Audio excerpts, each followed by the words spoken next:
Alrighty, welcome to City Beautiful Cafe. First, we're going to get into the table of contents. We're going to get into the executive summary, the company background, situational analysis, objectives, and KPIs, also segmentation and personas, and then we're going to expand on, what we think the recommendations are and the best course of action for this the overall growth of City Beautiful Cafe. Before we jump into our marketing strategies and really the true breakdown, we're going to get into the background of the firm itself. It's a family-run group. It's started by a very smart guy named AJ. He has a background in bonds. He was a bond bailsman back in the day up in the Northeast, and he eventually became a chef, opening up several restaurants in the Northeast, really with a background with Italian cuisine. Moved down to Florida a few years ago, and he really wanted to bring down the Italian breakfast flavors that many of the Northeasterners really became to love and appreciate for low cost. And he brought that down to Orlando, right in the heart of downtown. And when we interviewed him, the biggest thing that he stressed was, space that he's in, the municipal space, helps him keep the costs low, which overall has shown that the high retention of the customer base has been incredibly strong. So we know it's a proven product and it works. And their offerings, they have a free loyalty program. You enter your phone number. It's a very simple process to set up. And then you purchase, a certain amount of items, you get free items back. And they also offer catering, delivery through third-party sources. So that's Uber Eats, DoorDash, etc., and in-house dining, which many of the customers love. All right, so next we're getting into the VP, USP, and POD, and of course POP. City Beautiful Cafe, the biggest things are high quality, authentic Northeast Italian deli breakfast sandwiches that many places in Florida have tried to replicate, but they haven't been able to, really do it in an authentic way. And, they're giving Orlando locals and new movers a taste of home without the premium price tag, without having to fly home, to go to their local breakfast spot that they grew up tasting or eating and loving, right? So the USP is authentic Northeast breakfast sandwiches, finely done right. The point of difference is it's premium ingredients at a low price, all while being family owned with the family feel with, you walking in and they're saying, hey, welcome in for it, for example, right? Which, many people love and really appreciate. And if you look at, other places with similar price tags for a $5 breakfast sandwich, you're looking at a Starbucks or like a massive chain place, which they really can't offer the premium ingredients and, the quality of taste and the quality of food. And the point of priority is they offer the same product, right? You go to Starbucks, you can get the coffee, you can get the breakfast sandwich. It's the same thing. However, the unique part about it is the ingredients itself.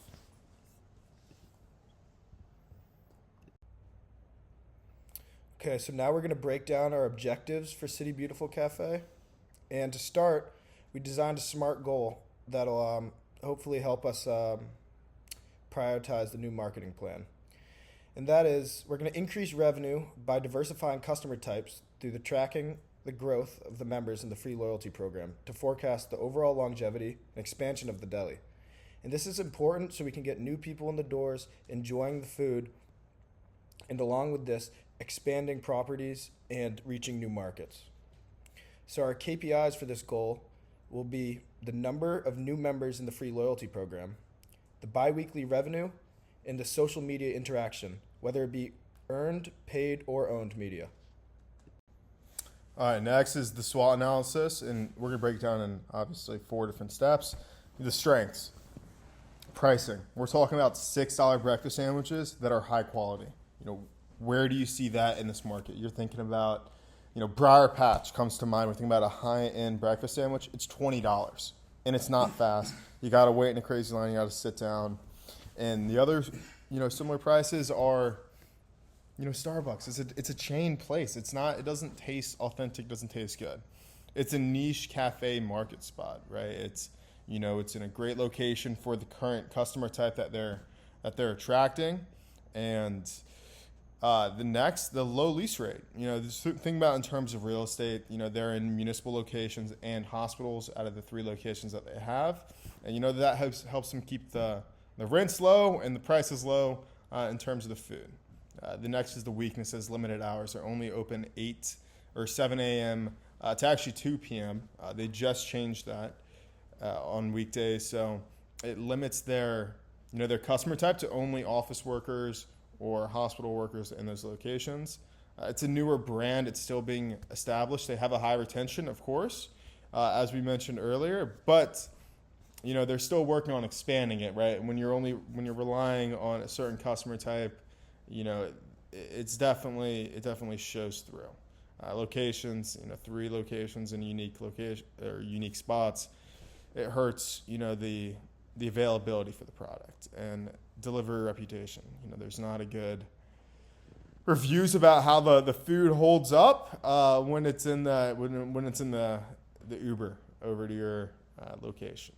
And next is opportunity, exposure. We got to do a better job with marketing. Like that's really the first step into growing the brand. We got to hold more events. We have to sponsor more events. We have to do more catering. Obviously, you don't want to rely on one market, but you also want to improve that market as well while you're expanding into different ones. So we have, many businesses in our back door in downtown Orlando. Let's utilize that to the fullest extent, and expanding our hours. Let's be open on weekends. Let's make the product more available.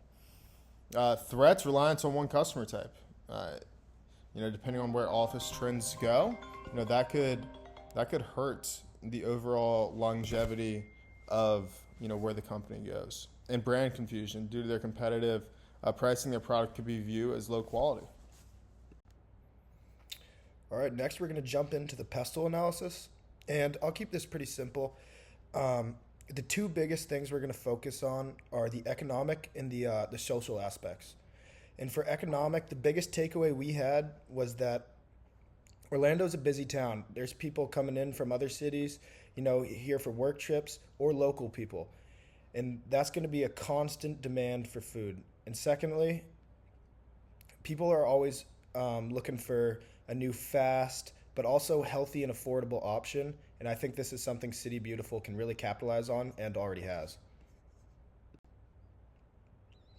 So obviously there's going to be a lot of competitors in any restaurant market, but City Beautiful offers something that their competitors don't, and that's a Northeastern sandwich that's affordable food and healthy food. And with potential expansions, City Beautiful can definitely take up a bigger market share. This is the potential collaborator chart, and we had a whole lot of different ideas: suppliers, delivery partners, city hall, corporate office, local partners. But my favorite was the corporate offices. Doing things like repeat catering, on-time service. Once people in the office start getting familiar with City Beautiful Cafe, they'll definitely become repeat customers, and I think this is a great plan. So next we want to break down the customers that we want to target.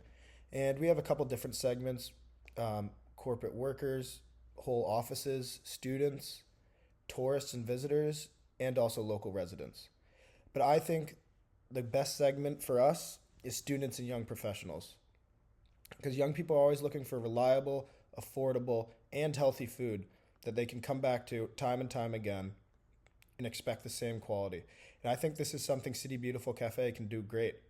The comfort food, the delivery aspect, and the loyalty sign-up program will all be great aspects to get more young people in the doors.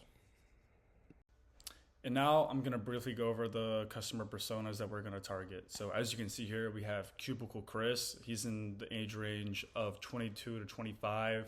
He's a financial analyst, and he lives in Orlando and works downtown. So a few characteristics is he commutes to work. He doesn't have time to cook, always busy. And a few behaviors that he has is he's not overly cautious about spending money, but he doesn't always want to be buying. So this is stuff that we run into in the real world, and these are actual people that we know that are in these exact situations. And some of the ways that they get channeled into City Beautiful is active on social media, colleagues, and generic web browsers. So now we have Cheap Chelsea. And as you can see, she's 18, she's a college student, and she lives in Castleberry, Florida, which basically means she's going to have to commute to work. A little bit of her characteristics is she hates spending money, doesn't have time to leave the dorm much. And a few behaviors she has is she loves to have coffee with breakfast, likes to have food at home, and channel word of mouth, other students, colleagues, things like that. And finally, for the personas, we have Hungry Hannah. So she's 30 years old. She's a lawyer. She works in downtown Orlando. And a little bit about her character is she's always looking to find new places to eat. She loves breakfast-style food. Some behaviors I would see from her is she eats 4 to 5 times a day. She travels a lot with work. And some clients she has give her word to mouth about where to eat, where to go. She also talks to her colleagues, and that's where she gets most of her information from. And so now I'm going to get into the risk and mitigation part of this presentation. So some of the risk, as we'll see on the PowerPoint, is relying too much on downtown workers. And the mitigation of that is expanding into Winter Park, targeting students, help spread out the customer base. And that's always a good thing you want to do, because the more expansion you have, obviously, the more cash flow you can bring in.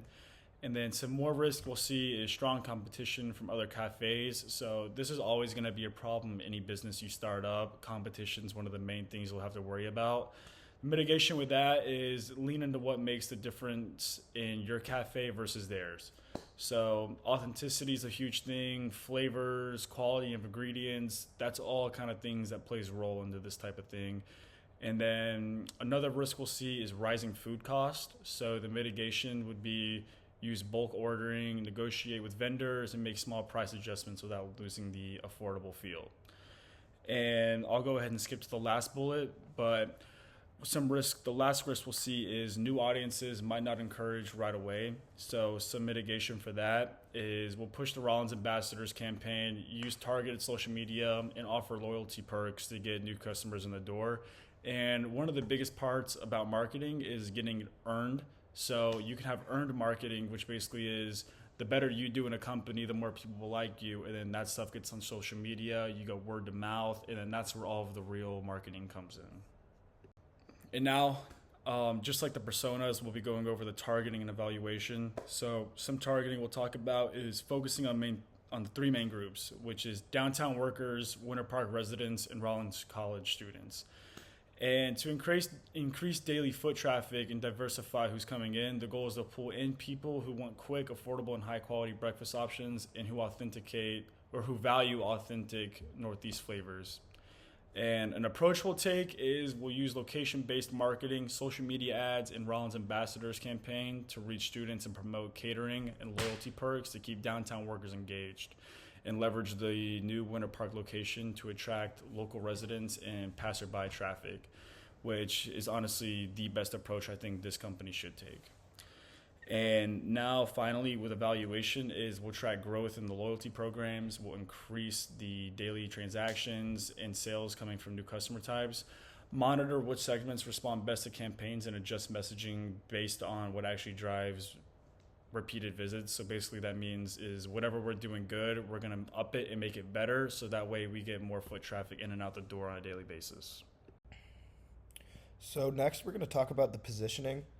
And while building this, I noticed a trend, and when talking to my partner Fort, the owner AJ is a really cool guy from what I've heard, super nice, and that pairs well with the fact that almost all of the reviews on City Beautiful continue to talk about the welcoming atmosphere, nice employees, and comfort food. So it's a place where people can enjoy themselves.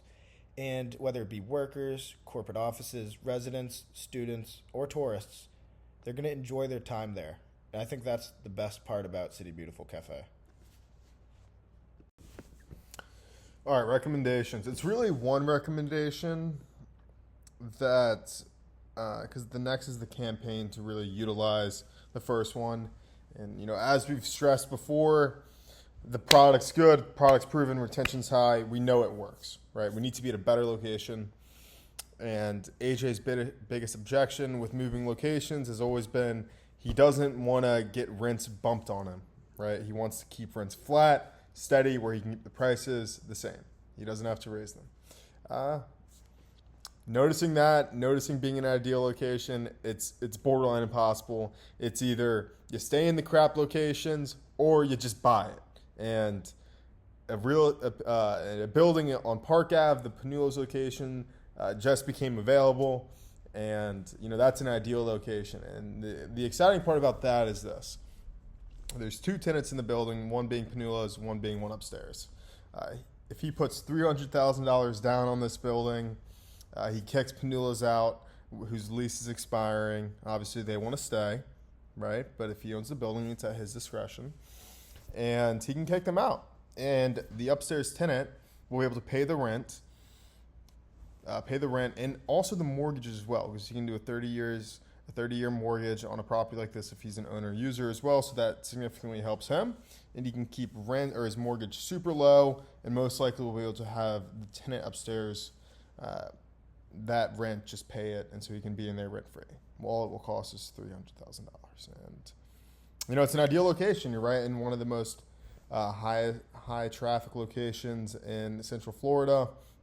It's only a matter of time till it really blows up. And when you're looking around at similar places on Park Ave, the price tags are completely on the other side of the spectrum. So we believe that it will work incredibly well. And considering that we'd have the Park Ave location, let's get the college students in there right away. So the Rollins College Ambassador and program, depending on when we get this deal done. I put 2026 because I'd like to get this deal done as fast as we can. But obviously that is subject to change. And we could approach them 50 cents for every student that they bring in through different promotions that we can sponsor, and have those students do social media marketing for us. We're really putting it in their hands and letting their creativity reach their generation, which is the best approach. And we can measure the success of that campaign through seeing how many Rollins students join the loyalty program.